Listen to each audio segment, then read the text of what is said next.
So today we're going to talk about control and resistance during meditation. So what is control and resistance?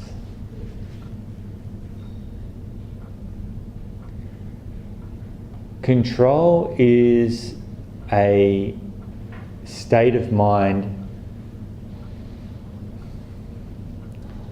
that chases after a certain result. So it's a desire-based state of mind. When we go in with control, we think in our meditation practice that it's supposed to progress in a certain way. We go in thinking that we know what's supposed to happen during meditation. We've read all these wonderful books, listened to all these fantastic talks, and these people talk about all these lofty states, beautiful bliss. You might have even glimpsed it sometimes during your practice. So we go in with the mind, the thinking in our mind that we want to create this. So as soon as we turn our attention towards the meditation object, because the experience does not reflect that, we start to try to change it. And we do that without realizing it, and we'll be looking at that today. We do it without realizing it. Control-based states of mind leads to mental restlessness. It will lead to too much energy, and it will lead to your mind wandering off all the time in thinking. Or it can even manifest in your body wanting to move during the practice. Because the energy has to go somewhere. So if we think, oh, the thinking shouldn't be here, something else should be, and we try to struggle with it, we're creating energy that feeds the thinking. And you'll find you can never make thinking settle by chasing after something else, by trying to turn your attention away from it, by trying to struggle with it, trying to push it away. You're creating energy. The energy levels in meditation sits a lot lower than that. Resistance is an aversive state of mind. It's a state of mind that says, I shouldn't be experiencing this. I shouldn't be hearing that sound. That sound stops me from meditating. I shouldn't be experiencing this thinking. This breath, this in-breath should not be like this. This pain shouldn't be in my knee. My mind shouldn't be restless. Now notice how closely related they are, control and resistance. They're heads and tails, they're two sides of the same coin. When we want something to be here, we also want this not to be here. When we want this not to be here, we also want something to be here. Greed and anger are always acting at exactly the same time. They're never separate. They're always together. Can you see? It just depends which direction you're looking.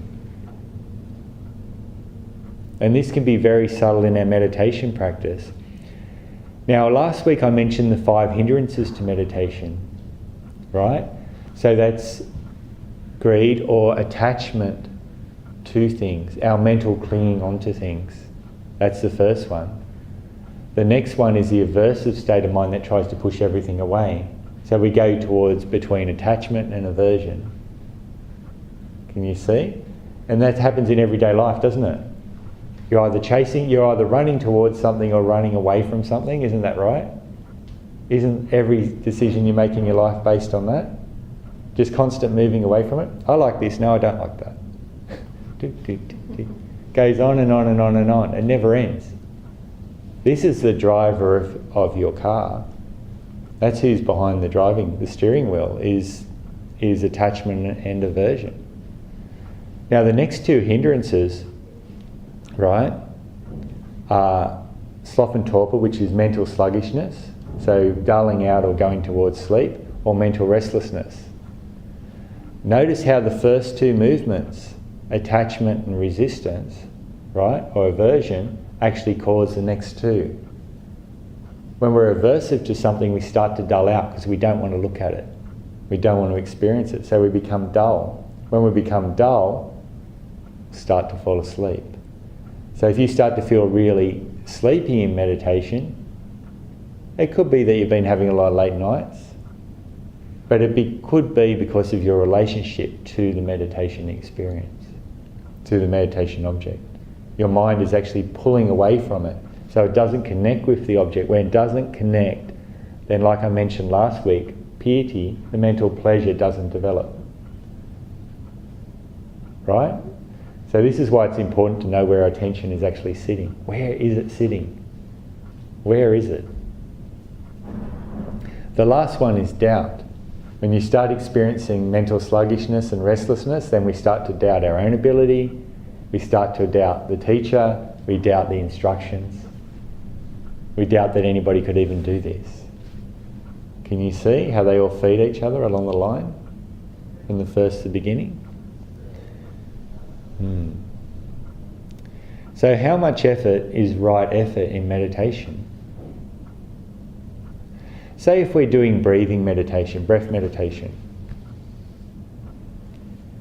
So what are we trying to watch in breath meditation? If we're doing vipassana, if we're doing mindfulness practice, what are we trying to watch in breath meditation? Anyone? Breath? No. The present moment? No. The result?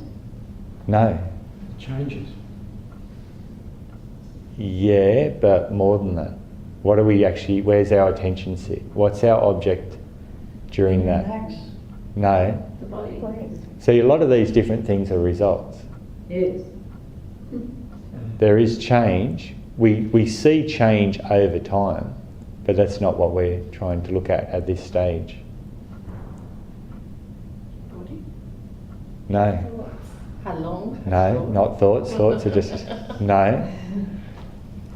What we're trying to watch is our job, the job of mindfulness, is to remember this is what I'm experiencing right now. It's knowing or remembering that we know this. This is what I am conscious of. This is what I know. The attention is on the consciousness itself. It's on the mind itself, not the object that the mind is playing with. When our attention goes out to a sound, we should be not interested in the sound, but interested in our attention sitting on the sound and our relationship to that sound. When we're watching the breath, know that you know. So notice, this is what I am experiencing right now. This is what I am conscious of.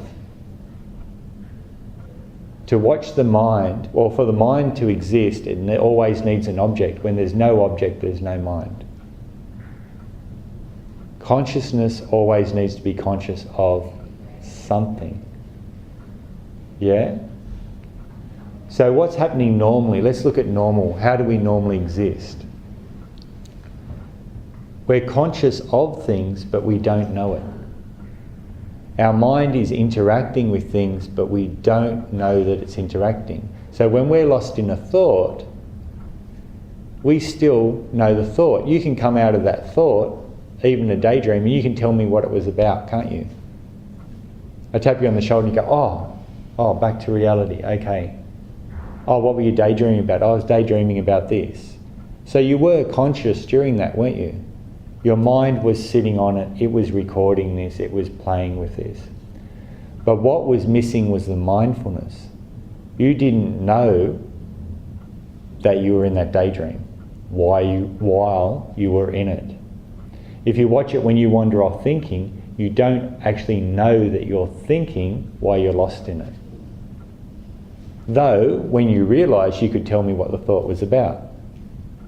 So your mind was knowing, but you didn't know that it was knowing. And that's what mindfulness is.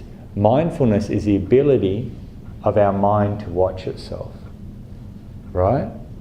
And this is very unique to human beings. And without that, we couldn't meditate. So watch, you're just sitting here in the room now, aren't you? Yeah? Can you feel your body? Can you know that you're feeling your body? You see?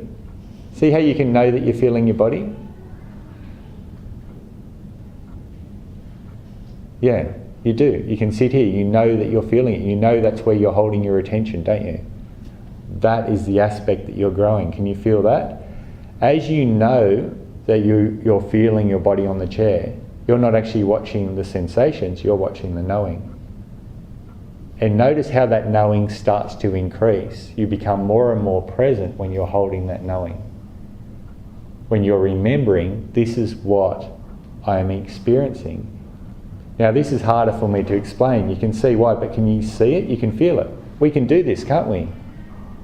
That's why when you're lost in a thought and then suddenly you notice that you've been off thinking, what's the difference there? The difference there is suddenly you know that you're thinking. As soon as you notice that, you're actually knowing where your attention is sitting. So you're knowing your attention is sitting on this thought. As soon as you do that, the thought just dissolves. Because the object is not the thought, it's not the content of the thinking, it's actually knowing that that's where your attention is sitting. So it's actually on consciousness itself or on the mind itself. Can you see? But you just don't realise that's happening. As you do this practice longer, it becomes more clear. You actually see your attention, you can actually experience your attention sitting on an object as a thing very clearly. How many people am I losing here? Does it have a location? No, mind has no location. If you think about it, my country, my planet, my solar system, you look at it, this feeling of ownership or knowing of things goes very, very far. But they only travel out that far as a thought. But it doesn't have a location. I haven't found a location, no. Because it goes and it knows things. So you can feel your buttocks sitting on the chair. Notice that feeling. So you're knowing it, aren't you? So now your mind is sitting at that point. That's why you can feel it. If you go out to a sound, your mind's sitting on the sound. It's no longer sitting on that point on the chair. And that's where you'll start to notice it moving around, your attention moves around. It has no location. Yeah. Does this make sense? Kind of, sort of. So the effort is not trying to follow the breath. Put effort in, I'm going to follow this in-breath, I'm going to follow this out-breath, I'm going to sit on this body, I'm going to hold on to it. The effort in meditation for it to develop is remembering this is what I am experiencing right now. And that's very gentle effort. And that's why you can actually sustain this practice in everyday life. Because you just have to remember, this is where my attention is sitting now. This is what I'm experiencing. And as soon as you do that, you're no longer lost in that attention. And that's what gives you power. That's what gives you choice.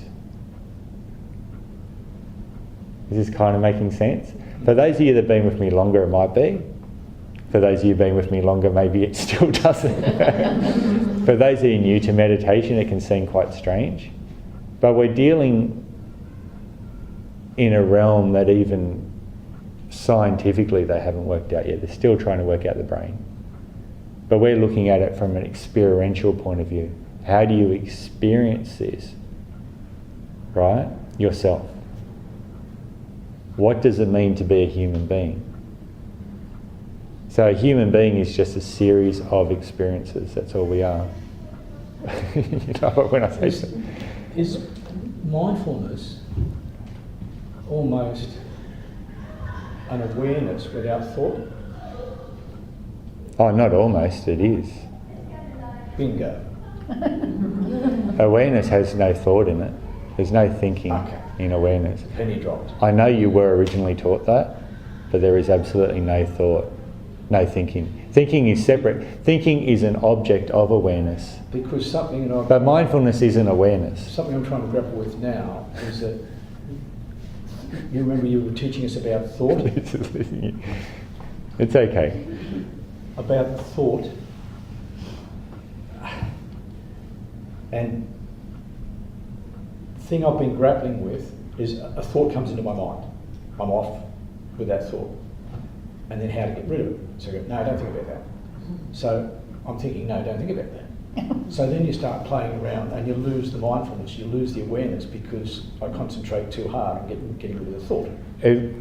One sage said it's like, I can't remember, I think it was Sri Ramana Maharashi, but I could be wrong. He said what we're doing in the practice is it's like a mother watching her child play with a toy. The mother's interest is not in the toy, it's in the child playing with the toy. So when you're off thinking, your interest is not in the thought, it's that silent watching of the mother. The mother's not sitting there, the mother just keeps one eye on the child. So what you do is you keep one eye on where your attention is sitting. You're not interested in the content of the thinking. What you're interested in is that's where your attention is sitting. And your relationship to that, so the child's relationship to the toy.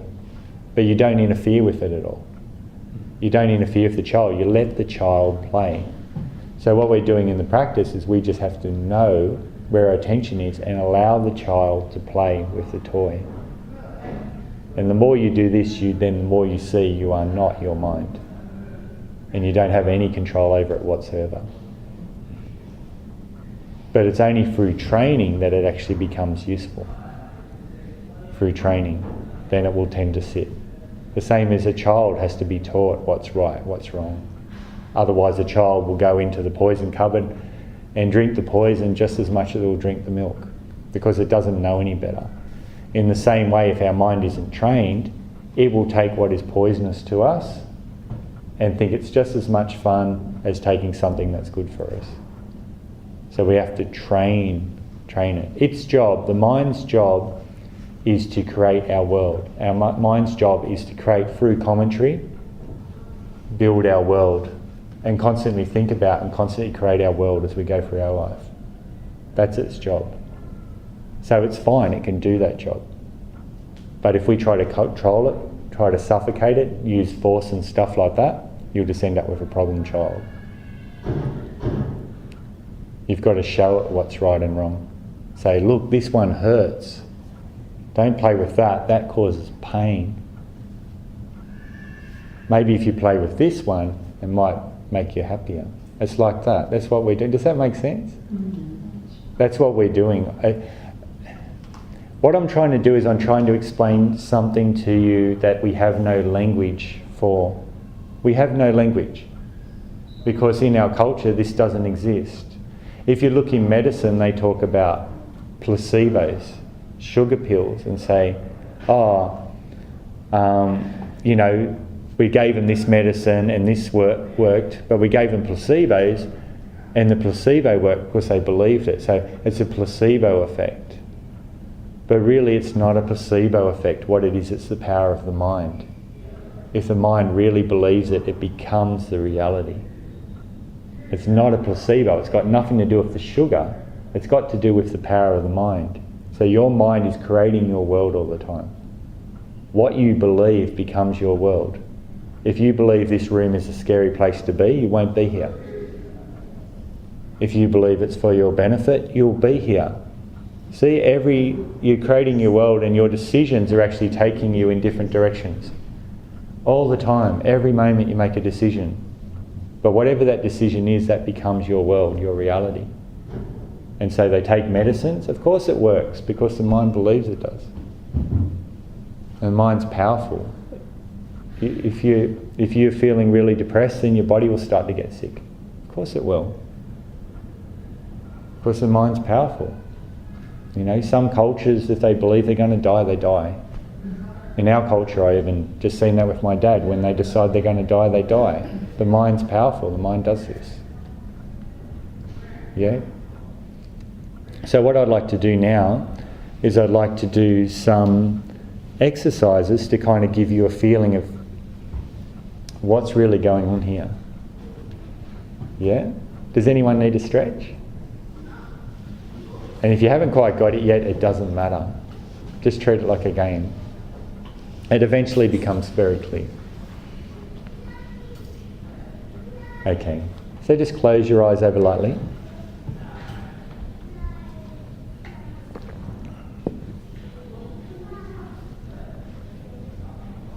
I'd like you just to immerse your awareness, be totally aware of the feeling of your body sitting on the chair or on the floor. Feel the whole of your body.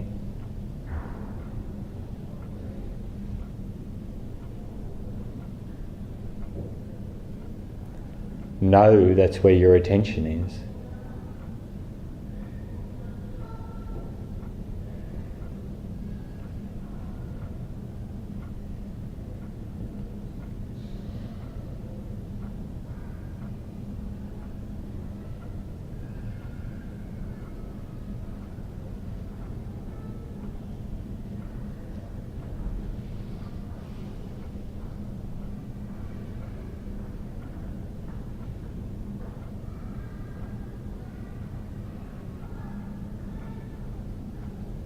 So use silent awareness. Don't comment, just know.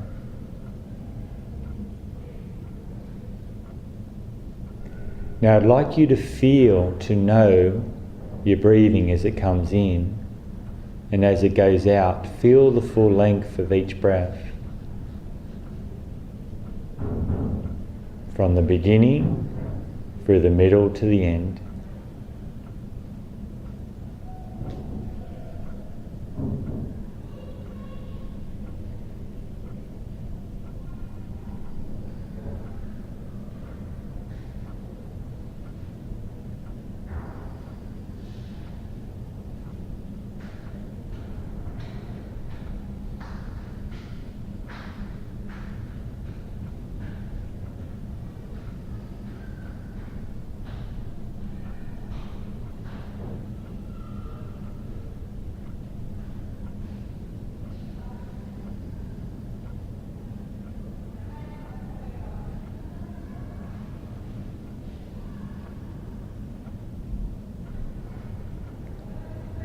Now I'd like you to notice, is there any tension or tightness in your breathing?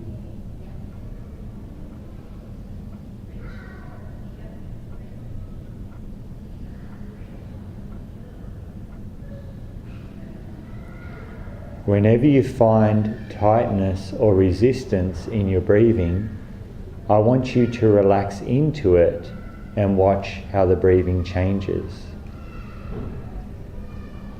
Relax into that tightness or tension.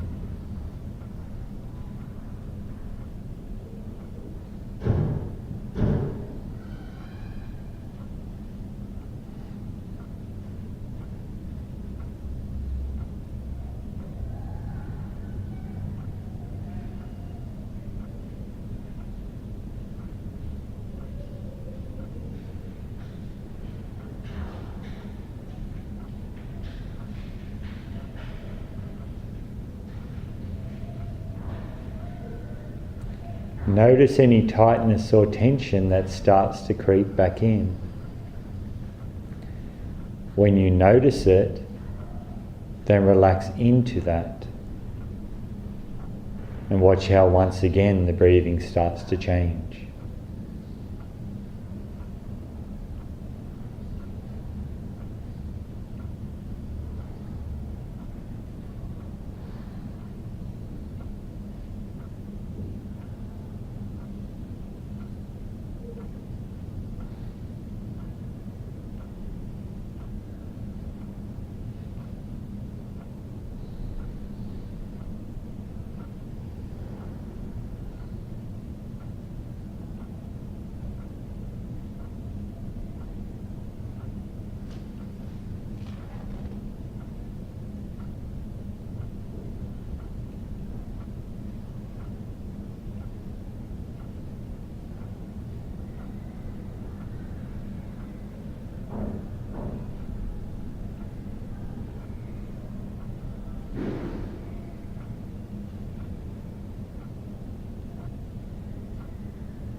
Okay, you can gently open your eyes.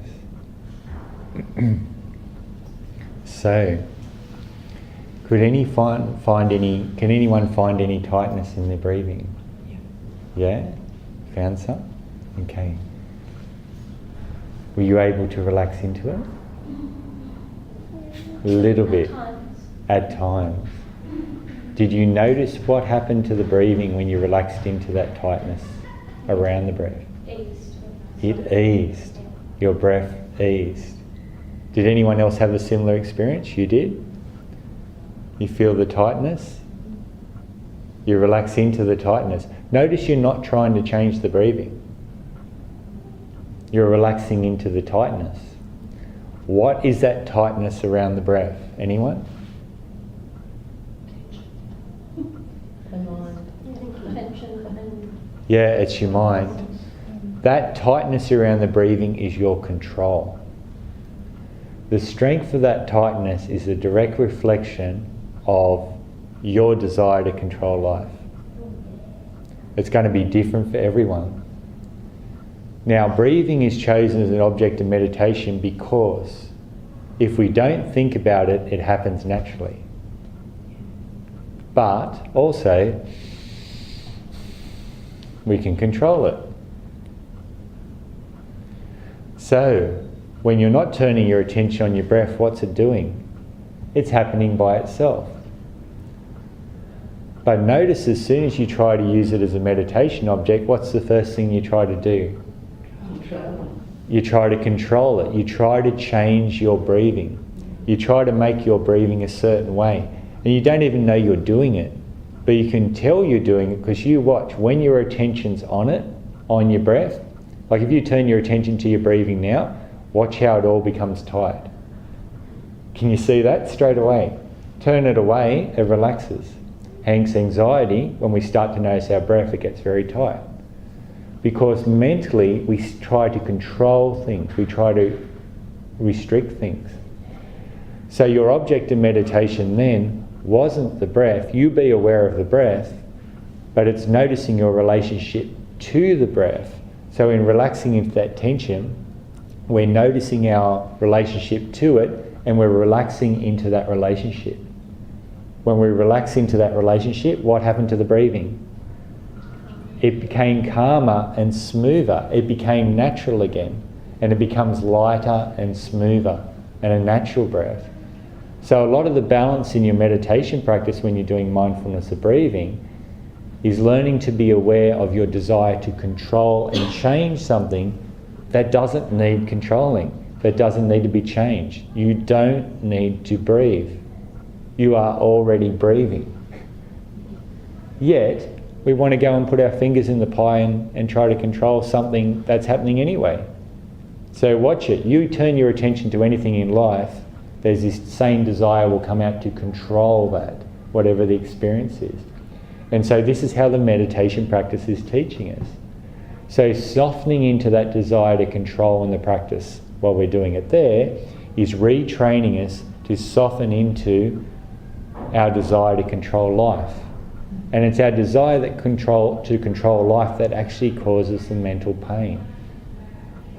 It's our, this isn't quite right. This moment just now, if I could change it, I would change it just a bit. Make it a bit better. It's never quite right, is it?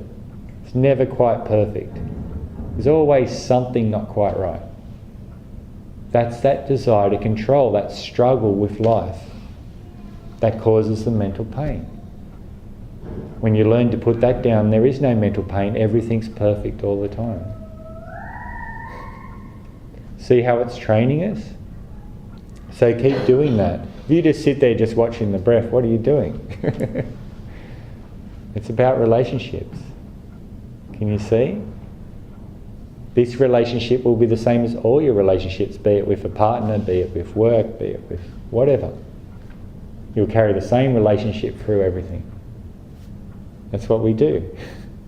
If we can't allow breathing to happen and it's just happening anyway, how are we going to be with anything else that's more difficult?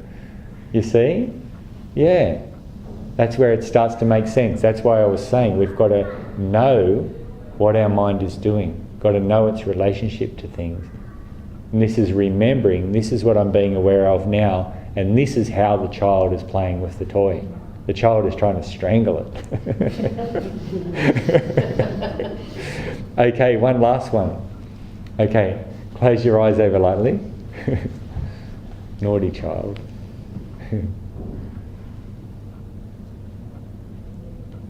Be aware of the whole of your body.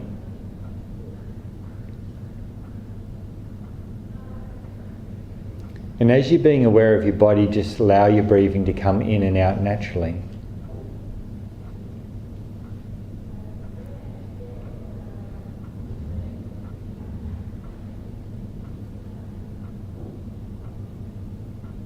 Now soon I'm going to get you to breathe out. Don't do it yet.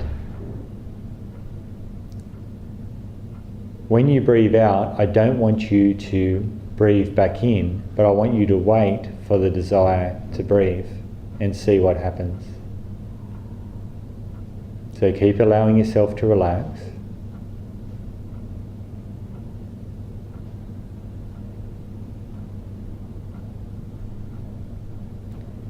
Now take a long breath out through your nose and then wait for the breath to come in by itself.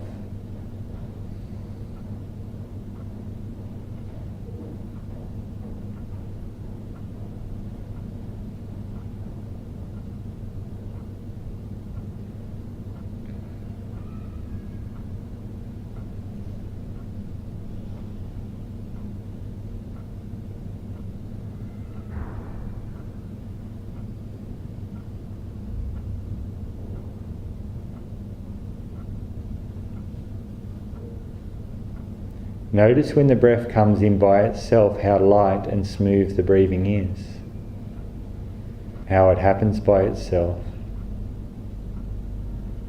See how long you can sustain just knowing that breath before you start to control it again.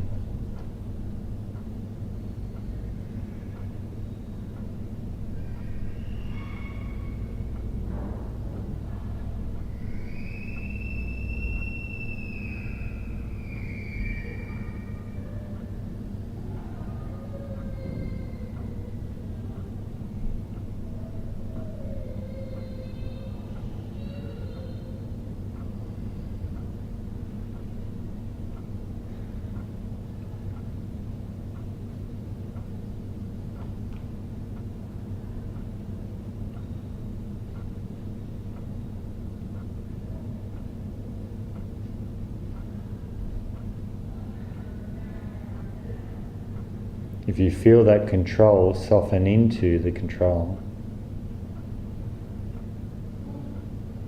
Allow your mind to relax.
Okay, you can gently open your eyes. So, who was able to wait for their breath to come in by itself? Fear? Yeah, not quite. You got scared and then breathe. Some people got scared. There's a number of things you can learn from this. You're not going to suffocate. Remember, breathing happens naturally. It's designed to happen naturally. You're not going to die. It's interesting, you can learn about our fear of death, how scared you are of dying. If you're scared when we breathe out and you wait, and you're scared then I would guarantee in your life you're probably scared every moment you breathe in and out. Because every moment you breathe out, you'll have to wait for the breath to come in, and every moment you breathe in, you've got to wait for the breath to go out. So there will be fear sitting there in every single breath. Remember, every single breath is our link to life. That's why we learn so much. If it doesn't come in or it doesn't go out, that's it. So when you're sitting there watching the breath, you're watching that very fine line, you see the gap in between. Yeah, so you can learn a lot by overcoming that fear, by learning to sit there and wait for it. Because you're not going to die, the brain kicks in and it just does it. I waited for a while. Yeah, oh, it's normal. I used to get scared too. Yeah. Was anybody able to allow it to come in? Yeah, I was Indoors, quite surprised Kevin? how long it actually went. Yeah, it's amazing. Yeah, It was most abnormal. it can be a while, can't it? But it's actually is normal. Considering that if someone says hold your breath, you go, and you take Yeah. you hyperventilate to do it, but when you just do it in a natural cycle. Well, your brain's just kicking in when your body needs when your brain needs oxygen. It'll tell you to breathe, right? That's what I assume's happening. So we've got a lot of oxygen in our blood already. Yeah. So that's why when you do CPR, you do the compressions first. You don't do the breath first, because people generally already have a lot of oxygen. Don't even do breaths now. I was taught breaths. Yeah. Yeah, but It's changed. the compressions first. And Australia's the only country that still does some breaths. are they? Yeah. So this is the oxygen, but you still got to get breaths because you still need oxygen. No, they reckon the actual movement. Yes, it is, but the actual compression. Will actually is make enough, make the breathing happen. Yeah. Anyway, so what you do when you notice that when you're allowed it to come in, how did the breathing feel? Great. Erratic for you? No, great. Oh, great. Fantastic. Oh, yours felt fantastic. So it was very long, smooth, and deep. Yeah. Is that what you got? No, because The fear came in. yeah, actually the contraction on the lungs didn't actually start till after I started breathing. I actually started to feel a little bit lightheaded. Okay. Okay. And then I think it was thought kicked in. I reckon there was control there. What we've got to do is I reckon you are holding your breath. What we've got to do is we just breathe out and wait without control. And Oh, again, I did hold my breath. yeah, that's what I mean, but that's not what we're doing. We're just breathing out Oh, and that waiting. wasn't what you wanted. No, Oh, now you tell me. because I'm teaching you about control. So just breathe. I said breathe out and wait. Just breathe out and wait. Do what you I tell waited a us long to do. time. Yeah. Anyway, so just to finish it up, if you do that and try it, just breathe out and wait. What you'll find that a natural breath will come in, a breath that's controlled by your brain, not by you. So the breath will actually appear very long and light and beautiful. It'll go like this. And I actually had someone in a class yesterday say it came from the diaphragm, it came from deep in here, where normally they're breathing up here. Suddenly it's breathing from down here, and to them the whole breath just relaxed. And it was really unusual for them. And that's what you'll find. So when you let go of this control, you'll find out what's happening. So what's happening in everyday life? Well, when we're worrying and stressing and anxious about things, we're actually tightening up and controlling the breath so we can't breathe. We no longer know what it's like to breathe normally. And so with this, you can actually get an experience of what it's like. And then you'll notice as you decondition this relationship of control and fear and all that stuff around the breathing, your breathing will become longer and deeper, and guess what happens? Your health improves. And this is a sign of our mind affecting our body's health and function. It's affecting it. We're tightening up and going like this all the time. We're walking around going like that, aren't we? Yeah, gasping for air. No wonder we feel anxious. We're suffocating. It's made my neck feel stiff. And that was where I felt I had to breathe again. Yeah, you need to just relax into that stiffness. Yes. Relax into that stiffness. If our body's contracting, it's a mental contraction. When my sister had an anxiety attack in a restaurant once, so someone gave her a brown paper bag. Is that her controlling her breathing then? What they're doing is they're trying to stop them from over-breathing, I believe. Or it makes you breathe deeper, does it? Or It stops you from hyperventilating. stops you from hyperventilating, going... Yeah, it changes it. Somehow it changes it like that, yeah. So hyperventilating is what causes you then to feel Light and lightheaded, yeah. Yeah. Yeah, but... Too much oxygen. Yeah. too much oxygen. But that hyperventilation is a mental reaction. It's a mental relationship. It's not a physical. And it shows you how strong a control our mind has over how we feel physically. Yeah. So that's what we're looking at with this. We're dealing with the mind. In changing that, our body naturally changes too. Becomes more relaxed and healthier. Okay.